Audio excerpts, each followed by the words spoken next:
اے دل کسی کی یاد میں ہوتا ہے بے قرار کیوں؟ آج تک ہے دل کو اس کے لوٹ آنے کی امید، آج تک ٹھہری ہوئی ہے زندگی اپنی جگہ، لاکھ چاہا کہ اس کو بھول جاؤں پر قتیل، حوصلے اپنی جگہ ہیں، بے بسی اپنی جگہ۔ جو حیراں ہے تمہارے ضبط پہ کہہ دو قتیل ان سے، جو دامن پر نہیں گرتا وہ آنسو دل پہ گرتا ہے۔ تم تو شاعر ہو قتیل اور وہ ایک عام سا شخص، اس نے چاہا بھی تجھے اور جتایا بھی نہیں۔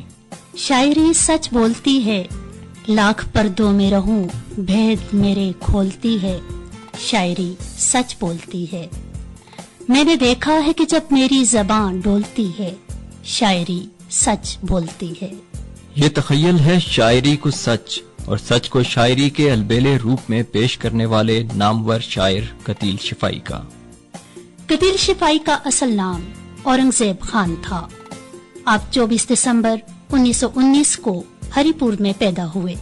آپ کا خاندان مالی لحاظ سے مستحکم اور خوشحال تھا، مگر علم کے اعتبار سے غیر علمی اور غیر ادبی۔ قتیل نے اس ماحول میں آنکھ کھولی جو زندگی اور علم کے تعلق سے انجان تھا، اور اس امر سے لاپرواہ کہ علم زندگی کی ضرورت ہے اور علم سے آگے بڑھنے والا ایک راستہ ادب کا ہے، مگر اسی ماحول میں پرورش پانے والا ایک سپوت اسی علم اور ادب سے اس مٹی کو ایک پہچان عطا کر جاتا ہے۔ قتیل کے والد نے 2 شادیاں کی۔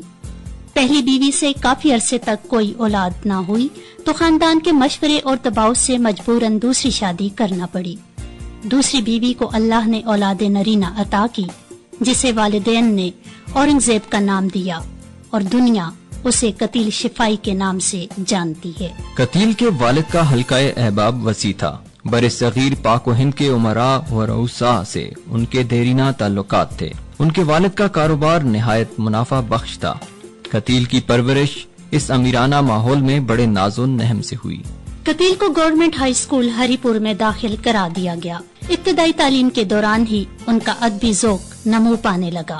انہوں نے سکول کے زمانے میں ہی اشعار کہنا شروع کر دیے۔ 5ویں جماعت میں انہیں سکول کی بزم ادب کا سیکرٹری منتخب کر لیا گیا اور بزم